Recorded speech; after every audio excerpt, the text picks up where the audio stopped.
Assalamualaikum warahmatullahi wabarakatuh. Anak-anakku kelas 6 min 2 Sidoarjo yang dirahmati Allah Subhanahu wa taala. Selamat berjumpa lagi dalam materi Al-Qur'an hadis. Semoga kalian semua di mana saja berada selalu diberi kesehatan oleh Allah Subhanahu wa taala dan terhindar dari virus corona. Anak-anakku yang dicintai Allah Subhanahu wa taala, pada hari ini kita akan membahas tentang isi surat Al-Bayyinah ayat 5 sampai ayat 8. Anak-anakku yang dirahmati Allah Subhanahu wa taala, sebelum Pak Dar lebih lanjut menjelaskan surat Al-Bayyinah, perlu Pak Dar ingatkan kembali bahwa surat Al-Bayyinah ini sebab turunnya adalah adanya perintah Allah Subhanahu wa taala kepada Nabi Muhammad untuk membacakan lam yakunil ladzina kafaru dan seterusnya itu, atau surat Bayyinah, kepada sahabat Ubay bin Ka'ab. Tadi Allah menyuruh Nabi Muhammad untuk membacakan surat Al-Bayyinah kepada sahabat yang bernama Ubay bin Ka'ab. Ubay bin Ka'ab itu namanya ya. Setelah dibacakan surat Al-Bayyinah ini, Ubay bin Ka'ab menangis, anak-anakku. Mari kita lanjut penafsiran surat Al-Bayyinah ayat 5 sampai 8. Wa ma umiru illa liya'budullaha mukhlishina lahud-din hunafa wa yuqimus sholata wa yu'tuz zakata wa dzalika dinul qayyimah. Itu ayat 5. Inti dari ayat ini adalah tidaklah mereka disuruh kecuali untuk memurnikan dalam penyembahnya kepada Allah. Artinya, sebenarnya orang-orang ahli kitab dan orang-orang musyrik itu disuruh oleh Allah Subhanahu wa taala untuk tidak berbuat syirik, untuk hanya menyembah kepada Allah saja, murni Allah saja, tidak mempersekutukan dengan yang lain. Jadi perintahnya jelas, disuruh menyembah Allah, dan menyembahnya harus total, menyembah hanya kepada Allah saja, kepada Allah tok, tidak berbuat syirik, tidak menyamakan Allah dengan ciptaan yang lain. Itu perintah pertama dari ayat ke-5 ini. Perintah yang kedua adalah wa yuqimus sholata, ya, yaitu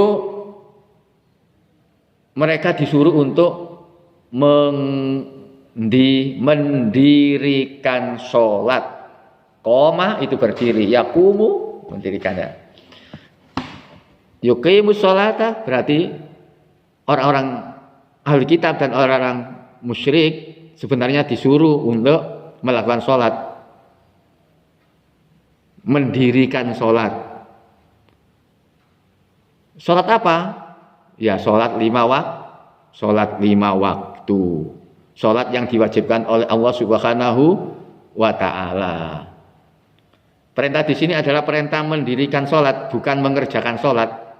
Kalau mengerjakan sholat itu hanya sekedar sholat Allahu Akbar, baca-baca doa itu, rukuk, i'tidal, sujud, kemudian tahiyat, salam, sudah dalam hidupnya tanpa bekas. Setelah sholat mungkin dari masjid nyolong sandal, setelah sholat tetap ngerasani, setelah sholat tetap maksiat, setelah sholat tetap berbuat dosa. Itu kalau mengerjakan sholat. Tapi di sini disuruh wa yuqimus sholah, bukan wa yaf'as sholah. Kalau mendirikan sholat berarti sholatnya harus lahir batin. Maksudnya kalau sholat dia harus bisa meninggalkan pekerjaan yang mengandung dosa.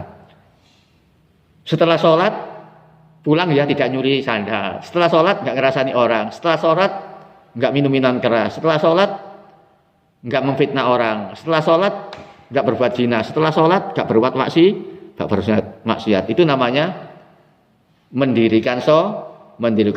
Karena kalau benar-benar orang itu dikatakan mendirikan sholat, kalau orang tersebut bisa menjauhi perbuatan keji dan mungkar. Tapi kalau hanya sekedar sholat, tapi perbuatan keji dan mungkar dilaksanakan, itu namanya mengerjakan sholat, bukan mendirikan sholat. Perintah selanjutnya adalah wa yu'tuz zakata. Kemudian mereka disuruh untuk memberikan zakat, mengeluarkan zakat, baik zakat mal, zakat harta, maupun zakat fitrah. Kalau zakat fitrah setahun hanya 2,5 kilo beras itu ya. Tapi zakat mal dari harta keseluruhan kita sudah mencapai nisab, kemudian kita keluarkan zakatnya. Itu sebenarnya perintah yang disuruh oleh Allah Subhanahu wa taala kepada orang-orang ahli kitab dan orang-orang musyrik. Dilanjutkan ayatnya ya. Oke. Innalladzina kafaru min ahlil kitab wal musyrikin fi nari jahannam khalidina fiha ulaika hum syarrul bariyah. Sesungguhnya orang-orang kafir ahli kitab dan orang-orang musyrik, orang kafir dari golongan ahli kitab dan orang musyrik itu tempatnya adalah di neraka jahanam. Ayat ini menjelaskan bahwa orang-orang kafir, yang dimaksud orang kafir di sini adalah ahli kitab dan orang-orang musyrik. Itu nanti akan masuk neraka, dan nerakanya namanya neraka jahanam. Khalidina fiha, terus di neraka itu kekal terus menerus. Ya Allah, gak bisa membayangkan ya, disiksa terus menerus, kekal. Wong kita kena api saja, wah nggak kuat, apalagi di neraka terus. Naudzubillah, jangan sampai terjadi ya. Ulaika hum syarrul bariyah. Mereka itu adalah sejelek-jeleknya makhluk. Yang dimaksud sejelek-jeleknya makhluk adalah ya tadi orang-orang kafir. Orang-orang kafir siapa? Dari pertama golongan ahli kitab dan orang-orang musyrik. Itulah yang disebut sebagai sejelek-jeleknya makhluk. Sejelek-jeleknya ciptaan. Seburuk-buruknya makhluk. Diteruskan ayatnya, innalladzina amanu wa 'amilus sholihati ulaika hum khairul bariyah. Sesungguhnya orang-orang yang beriman, pertama beriman, kemudian beramal saleh, mengerjakan hal-hal yang baik, mereka adalah sebaik-baiknya makhluk. Ini kebalikan dari yang tadi ya. Kalau yang ini pertama orang-orang yang beriman, kedua orang-orang yang beramal soleh. Amal soleh itu amal yang baik, suka nolong orang, suka sholat, suka zakat, suka menghargai orang, itu termasuk amal soleh. Suka memelihara alam, melestarikan alam, itu amal soleh ya. Gimana julukan orang-orang yang beriman dan beramal soleh? Khairul bariyah, sebaik-baiknya makhluk. Kebalikan yang tadi ya. Oke. Terus di mana tempatnya orang yang sebaik-baiknya makhluk? Jazaohum inda rabbihim jannatun adni tajri min tahtihal anhar.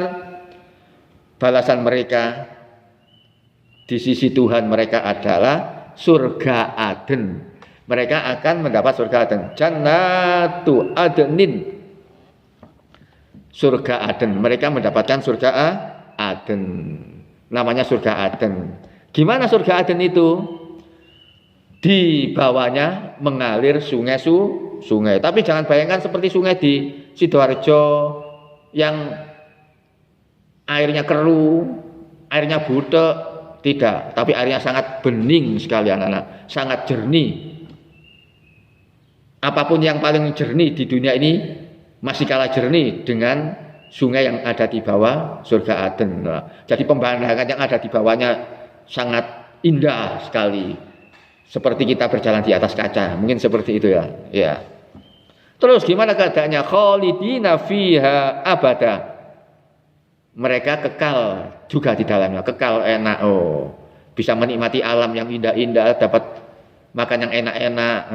Itu ya, kebalikan dari yang pertama tadi. Kalau yang pertama tadi di neraka kekal, kalau yang kedua ini di surga yang kekal. Radhiyallahu anhum wa radu'an. Dzalika liman khasyya rabbah. Nah, ini ya. Itu adalah atas ridho Allah terhadap mereka, dan mereka pun ridho kepadanya. Allah ridho kepada mereka, orang-orang yang beriman dan beramal soleh, dan orang yang beramal soleh pun ridho kepadanya. Yang demikian itu adalah balasan bagi orang-orang yang takut kepada Allah Subhanahu wa Ta'ala. Anak-anakku, demikian tadi keterangan dari surat Al-Bayyinah ayat 5 sampai 8 ya. Semoga bermanfaat bagi kita semua. Wallahul muwaffiq ila aqwamit thoriq. Wassalamualaikum warahmatullahi wabarakatuh.